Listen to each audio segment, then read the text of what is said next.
Right, this is section P2, and we want to look at combining lines just to get an idea of slope, because slope's going to be a very important part of our calculus work. And so suppose I have a couple of straight lines. I've got f of x equals 3x plus 2, and g of x equals 5x minus 4. So here for f, my slope is 3, and g here, f slope is 3, g slope is 5. And now if I combine these two functions various ways, let's kind of see what happens. And so for instance, suppose I talk about a of x, and that's f of x plus g of x. What happens with the slope of a? And what's nice is we see that if we actually go through and do this, so I have, 3x plus 2 plus 5x minus 4, that I can combine the x's and the constants, and so I get 3 plus 5 x, and then minus 2, and that's 8x minus 2. So right here, what we see is when I added these two straight lines together, the resulting slope was just the sum of their slopes. And that's pretty nice, right? If you say, okay, I have a slope of 3 and a slope of 5, and I add those two functions together, what's my new slope? Hey, it's slope of 8, 3 plus 5. And we can kind of see that, maybe. There we go. We can see that happening. I went to decimals here and I plotted the 3x plus 2, and the g is 4x minus 5. And then I had a of x where I added them together. And notice that's the green. I can make this show up a little better. That's the project mode. You hit the little wrench up there. And so you see we do get a straight line. And so for the slope, right, I may have to work at kind of seeing the slope on here, but if I come up here where things are a little bit nicer, if I kind of follow this, there's the point 3 and 18, not exactly getting right on it, but there's a point 3 and 18, and up here is 4 and 25. And so if I start at 3:18 and go over 1 to 4, so I went over 1, but I went up, oh wait,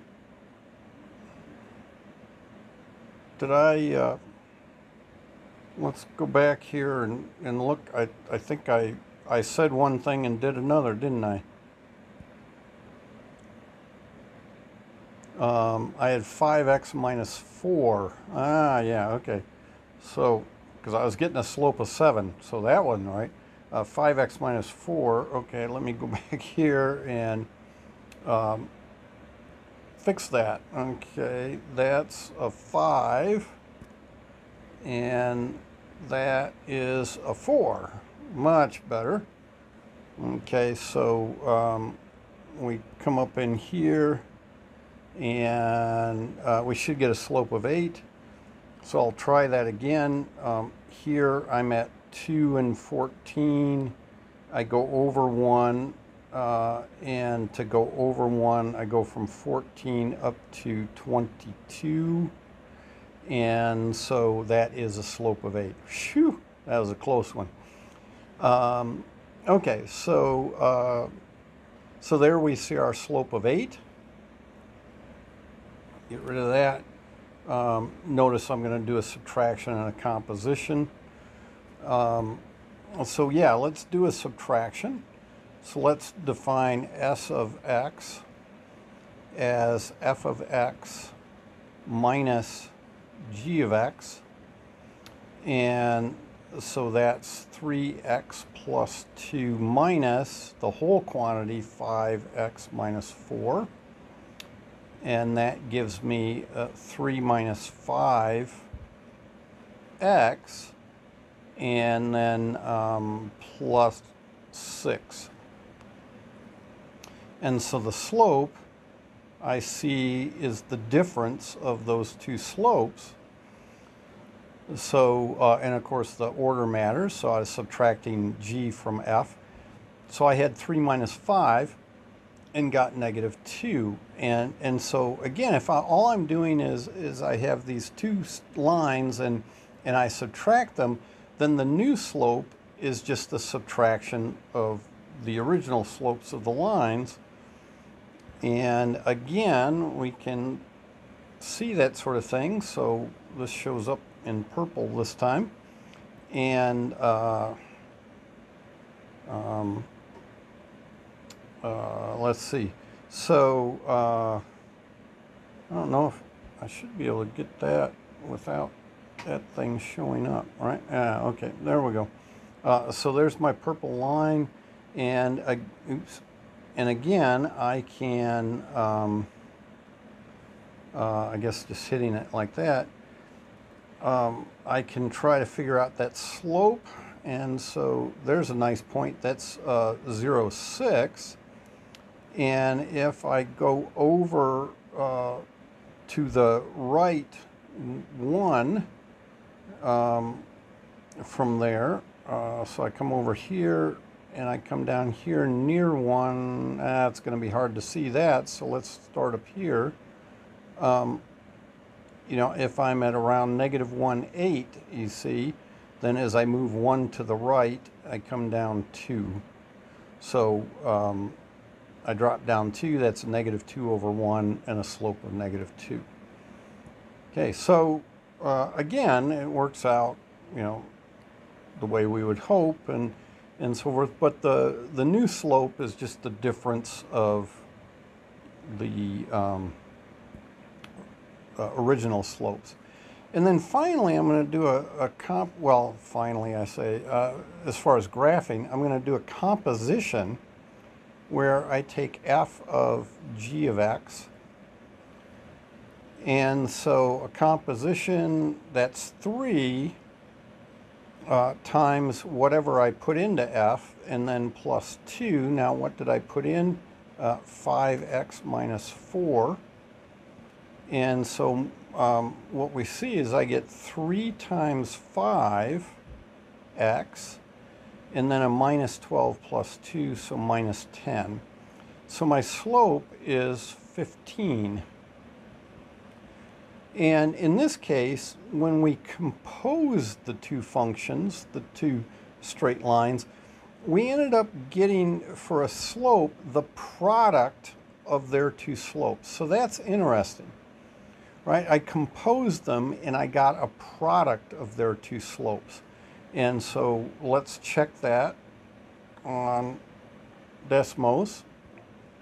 And so here I have that composition, that's the black line, and it says I should have a slope of 15. So here I can start at 1, 5, and that says if I go to 2, that should be up here at 2 and 20. And yeah, sure enough, that's what it is, 2 and 20. And so I went over to the right one and up 15 to get to 220. So again, the slope is 15. Okay. Now, so those are the nice ones. Okay, so addition, subtraction, composition, those end up doing very nice things with slopes. So if I add two straight lines, the slopes add. If I subtract two straight lines, the slopes do a subtraction or a difference. If I compose two straight lines, their new slope is just the product of their original slope. So that's very nice. Now, on the other hand, what happens if I multiply those two functions? Well, then things get nasty, because you see, I don't even know what the slope is at this point, because I have my 3x plus 2 and my 5x minus 4.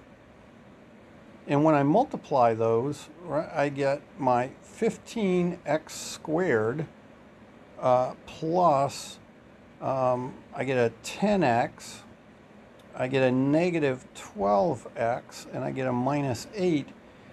And so now I don't get a straight line when I multiply these two things. I have 15x squared, I get a quadratic, minus 2x minus 8.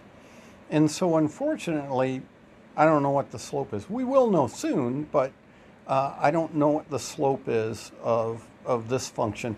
So things get much more complicated when I multiply. Same thing with dividing, right? If I do a d of x, where I take, say, f of x over g of x, again, I don't get a straight line. I get 3x plus 2. I get a rational function over 5x minus 4. And, what the heck is the slope of that thing? What does that mean? And I don't know, right? Not at this point. We will know soon. But at this point, when we divide, things get really nasty.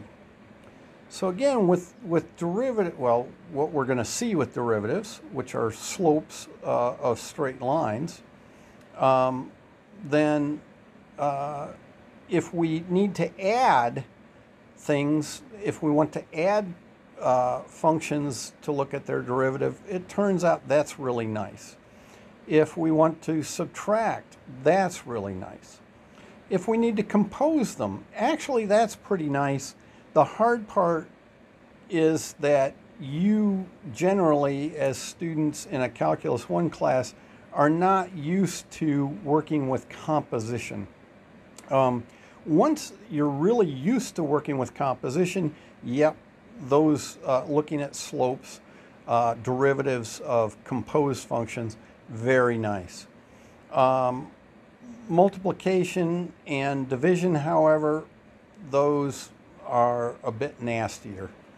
It's interesting, probably you'll actually think that this composition is quite nasty, but it's not, in the end, it's not because of the actual slopes that we're working with.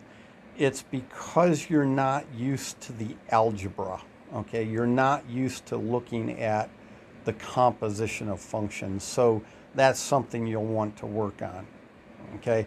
But, as I say, once you're used to that structure, that composition structure, the looking at slopes is actually quite nice. So those are nice, these not so nice. Alrighty, so that's looking at combining straight lines and examining their slopes.